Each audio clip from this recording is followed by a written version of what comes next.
Hi. One thing that people don't talk about much as it pertains to golf is that you don't really have to be a good golfer to play business golf. Oftentimes, we spend months and some people years at the driving range trying to be perfect, doing a lot of research, trying to get to a point where you feel like you're adequate enough to even play golf with coworkers or things of that sort. The reality is there are some key things that you can do to avoid a disastrous situation while on the golf course, but you don't have to be a great golfer. So in this segment, I'm going to share the 5 unwritten rules of business golf that you should be aware of. Now, some people think that golf is an elitist sport. It's an elitist environment where, business transactions happen on the golf course. You'll meet individuals that can change your life, especially due to the price and the cost. There is said to be an associated level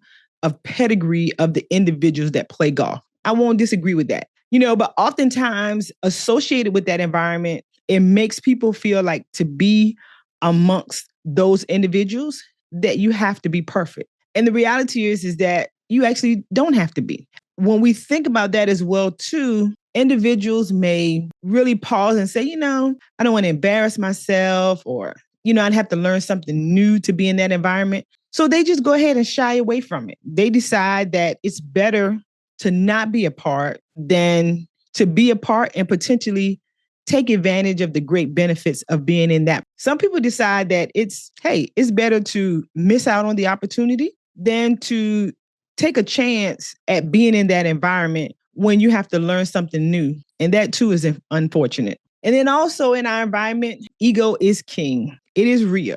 You don't want to look awkward. You don't want to, as they say, make a fool of yourself out there when you don't know, as opposed to saying, listen, I'm okay with stepping outside my comfort zone.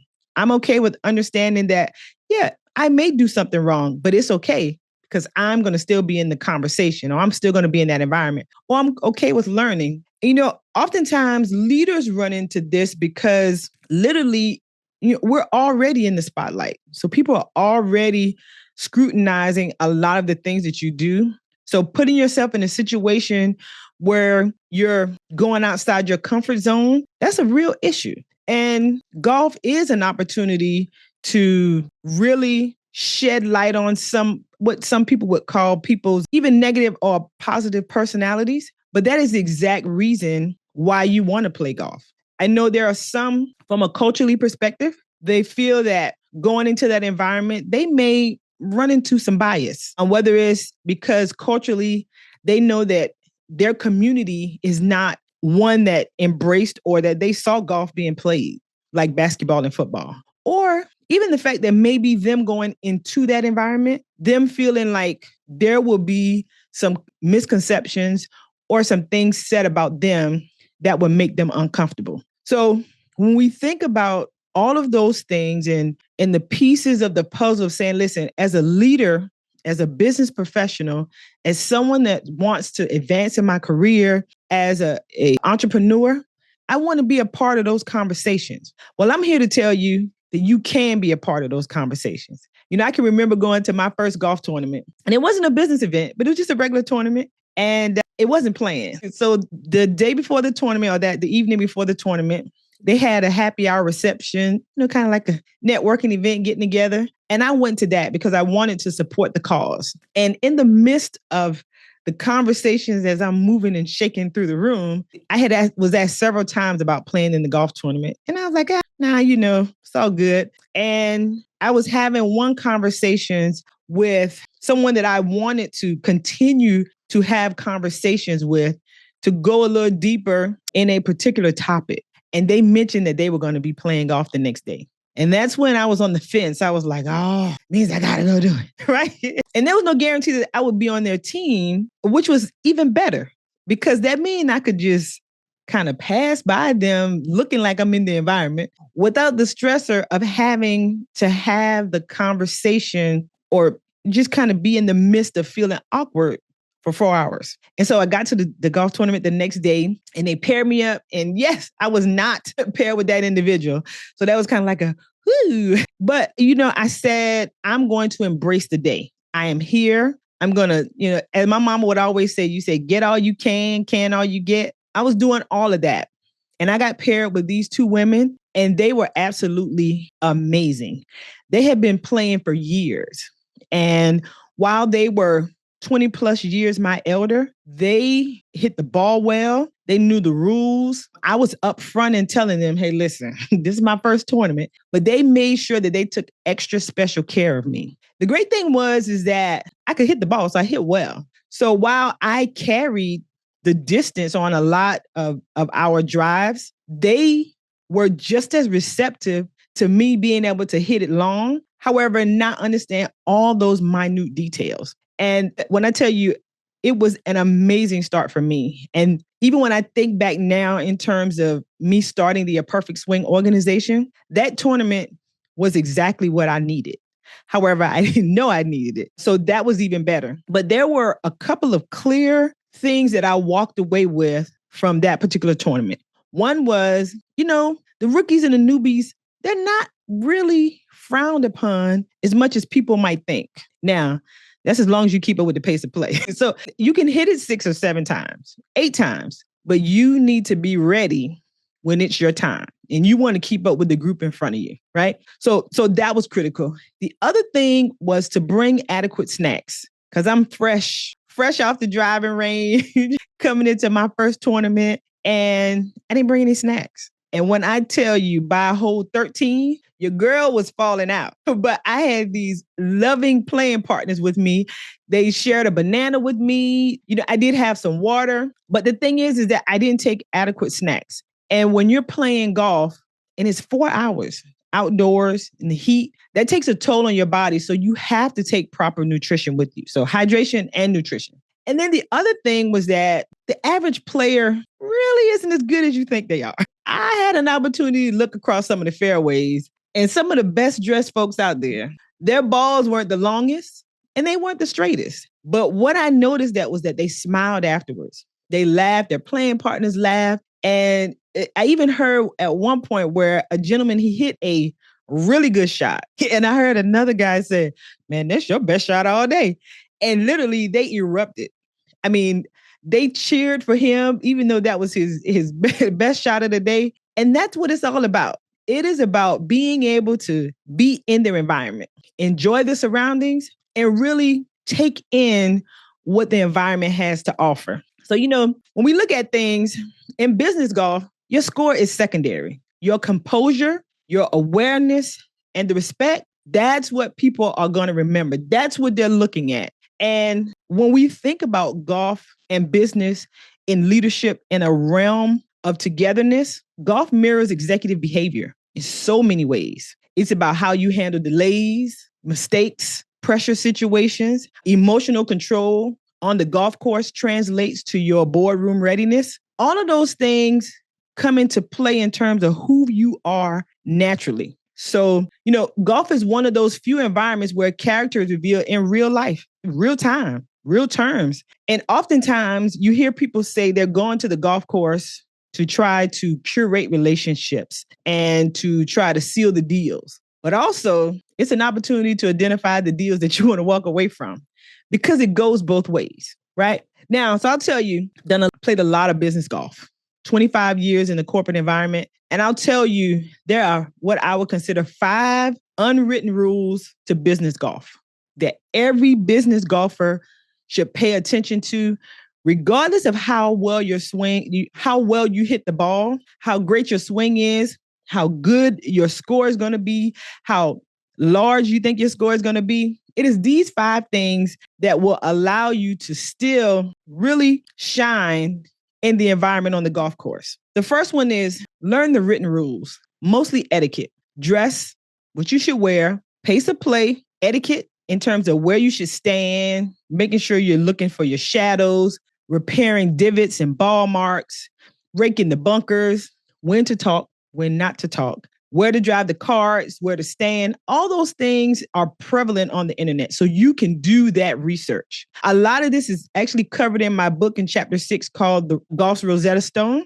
And I'll talk about that a little later real quick to give you some links to that. That's a good way to get everything in a quick, compact piece that you can read there. But the thing is that preparation is key. If you can't prepare with what's available and what's out on the internet, what does that say about your attention to detail or your work ethic? If you have to ask the small things because you didn't put in the time beforehand, how does that make you look as a business professional? Are you as resourceful as you say you are? Do you really take initiative? I'm a go-getter. Well, is that right? Right? What being unprepared in golf, when you look at that, that says a lot. And when we think about some of the other pieces of the game, like pace of play is important because prepared leaders, they don't waste time. Time is money. Let's go. Let's get this over with.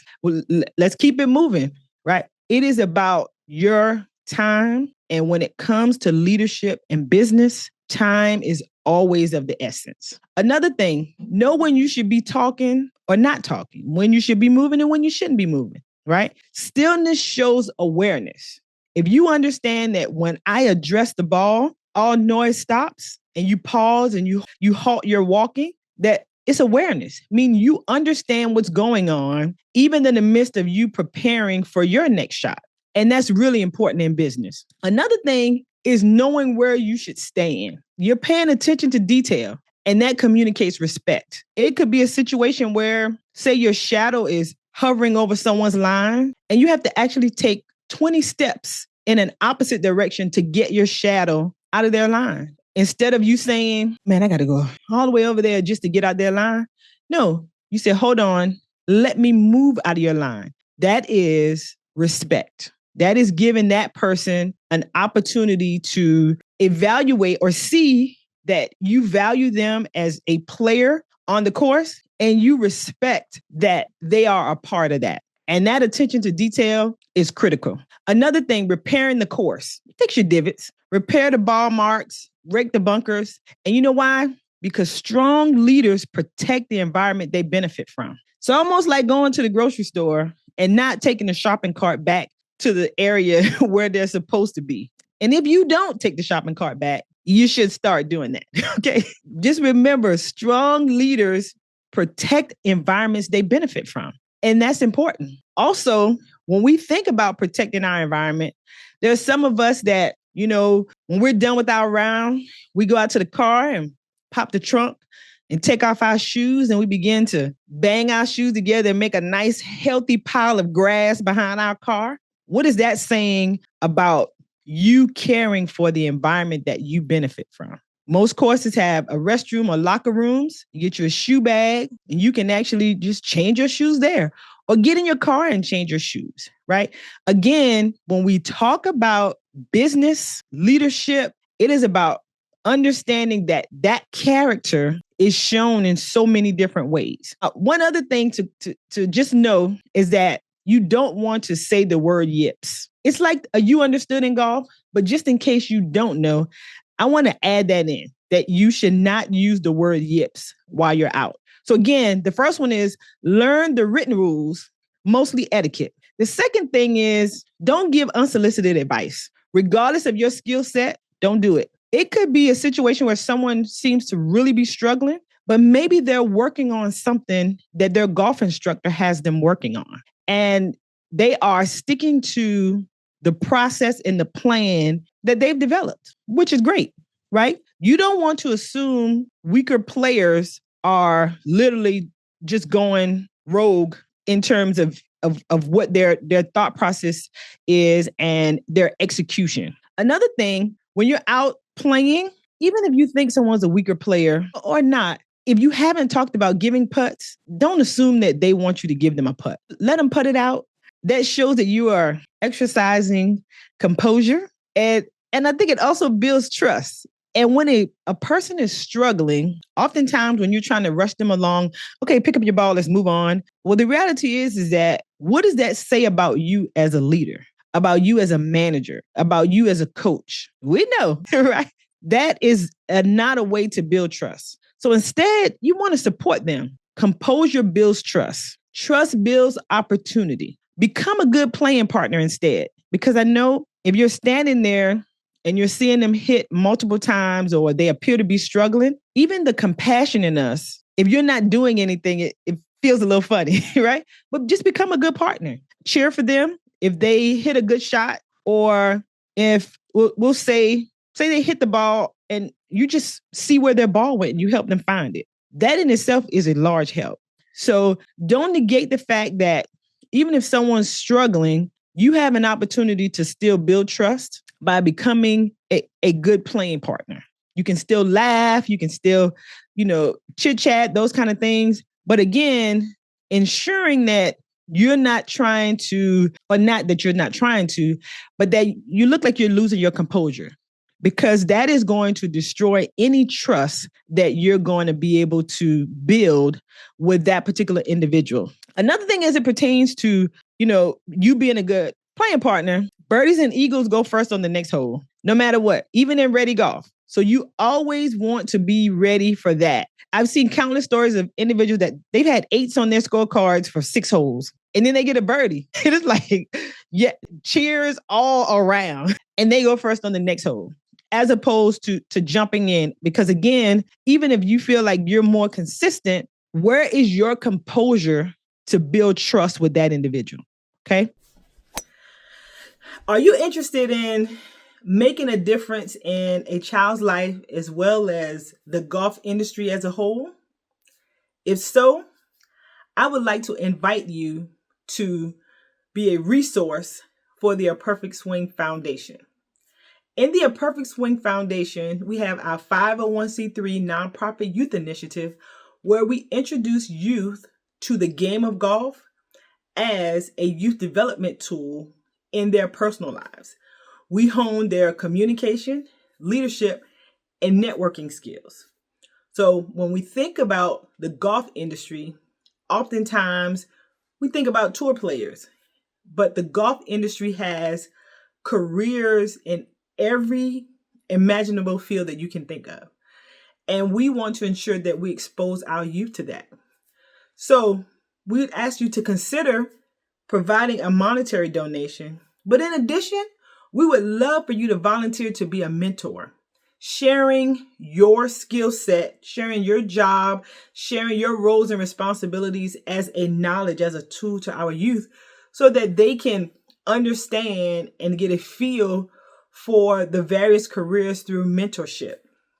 Additionally, when we look at the needs in our community, whether it's a monetary donation or just providing some of your skill sets to the organization, that is just as valuable.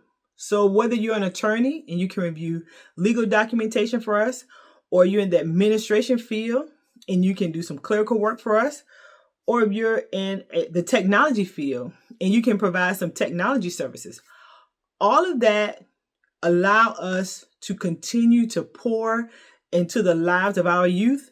And I'm going to tell you, I would be so appreciative.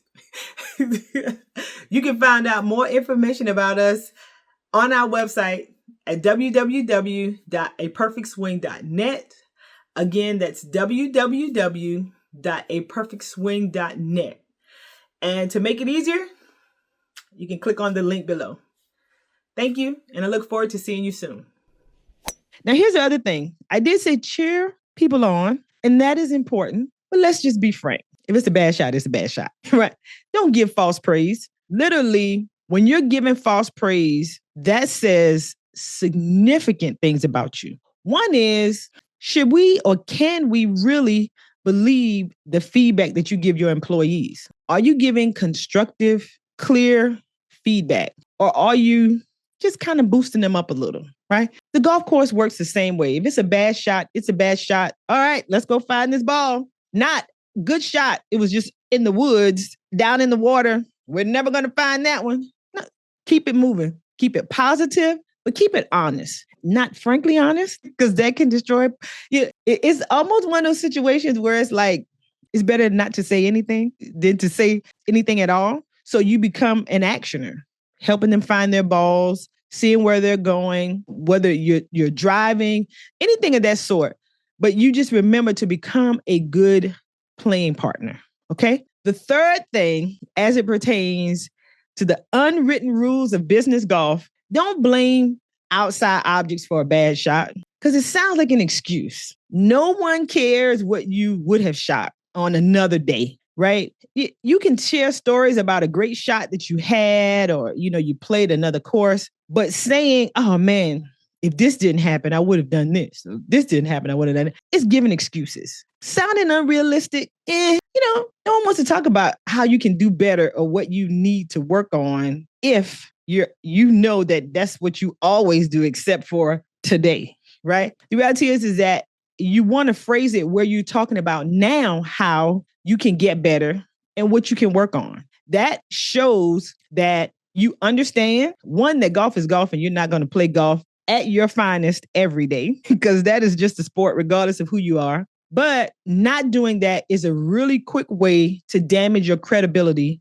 and lose emotional control after a bad shot. It is what it is. Accept that, listen, today isn't my finest day and own it. And one of the great things about golf is that every shot is a new opportunity to make a great shot. So instead of moseying on or moping or blaming some kind of outside object for your bad shot, noise, someone yelled, or someone was moving, composure, and the next shot is your opportunity to make the next shot. Okay. The fourth thing is understand the tone of the round. It's kind of like reading the room. And this is really critical as it pertains to friendly and corporate play. Business golf is not tournament golf. So if everyone else is having a good time and you are, you're so competitive that you can't have conversations and enjoy the environment and enjoy the network, and you look uptight and you're so aggressive and everyone else is like, chill out, right? We're just having a good time. We're just having a good round of golf. You're simply playing out with some friends and they're just having a great round, enjoying the outdoors. And you're asking everybody's score. You say, okay, I'm beating you by this much. I'm beating you by this. Like, really? Well, just note that business golf is not tournament golf. And golf can provide you with an opportunity to do a myriad of things. Competition is one of them. Networking is another, right? So you want to be clear. You want to read the room. If everyone else is chill, you be chill. Now, if everyone else is hard down competing, then you go for it, right? Because you are reading the room. And that's the same for a business meeting. If you walk into a business meeting, if there are individuals with their arms crossed, or you see people rolling their eyes, or someone looks down, those kind of things you want to be able to pick up in a room. And the same goes for on the golf course, being able to read the room. Now, the fifth thing, which I think is the most important, is don't talk business too soon. Listen, everybody says that the business deals are made on the golf course. Wrong. It is the conversations. It's the building of trust. It is the communication that creates an environment for you to close the deals after you leave the golf course. And you want to make sure that you put in the time to build trust, to communicate, to get to know them, to allow them to get to know you before you jump in trying to ask about business. Regardless of if that's what you came for, understand that you have to build rapport first. You got to allow the conversation to unfold naturally. Let the round create connection. Influence grows in trust, not pressure. So having them in your environment for those hours, for you all to laugh, talk, you talk a little bit about what you do, they talk a little bit about what they do. All of that in the mix creates an opportunity for the follow-up conversation. They know who you are and not just that you're there to pitch them. Okay. Another key that's a part of that, don't talk business too soon, is preparation. And if you know you're going out to connect with someone in particular about whether it's a project or a whatever pitch that you have, if you're looking for donations for your nonprofit, all that good stuff, have documents readily available, soft copy or a hard copy. Because one, when you get to a point where you build that rapport, or you're walking off that 9th green or 18th green, depending on, how long you're playing, you can pose that. Or if you wait until the 19th hole where you're having, snacks and drinks, you can ask them, how do you, I would love to share something with you. What best way, what's the best way for me to get that to you? And they'll tell you, and you'll be ready either way, right? So it's really not about getting to the business really quickly. It is about having the business pieces ready when you finally get to that. And just remember, you cannot negate building that trust. Okay. When I think back and some of the conversations, some of the golf tournaments I've played in, all varieties, I've really seen people and professionals lose credibility, not because of their swing, but because of their behavior.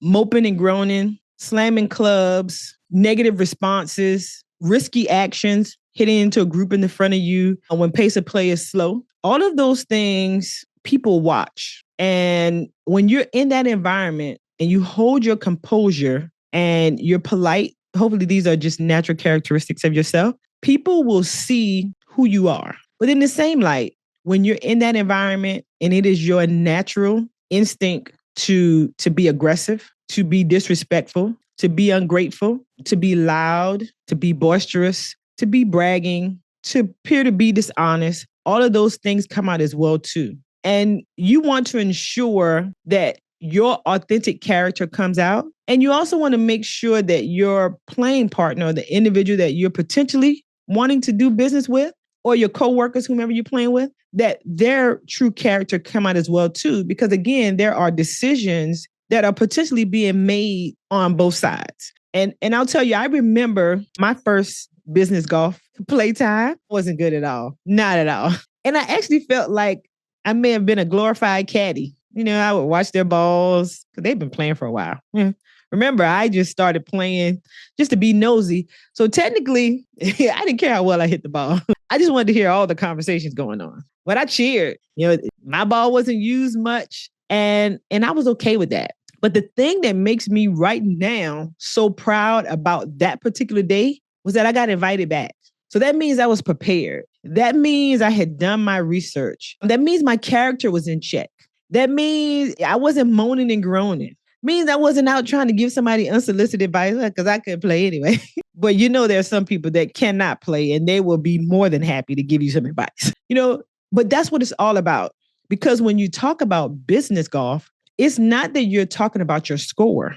You're talking about how you become a part of the conversation, how you build trust, how you assimilate in the environment. And that in itself, that's the win, right? It's not about perfection. It's about awareness. Surely understanding that what your outcome is for the day is what you get. And oftentimes that's being a part of the conversation. So I'll tell you, as you prepare for your business golf experience, whether it's your first or your 50th, you want to be sure that you know all the details of the etiquette piece, right? So the first thing that we talked about before was about preparing and knowing the written rules. And I've taken care of all of that in my book called The Perfect Swing, and it's on Amazon. But chapter 6 is called Golf's Rosetta Stone. It gives you all the details in one place.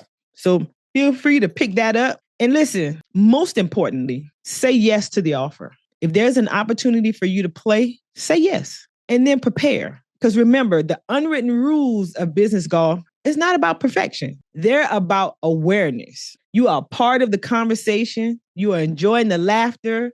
You're building rapport and you're building trust with the others. So awareness is the foundation of leadership. So when you are perfectly where you want to be, then you're winning, regardless of what the scorecard says. And that's what really matters. Thank you for joining me for the Perfect Swing podcast.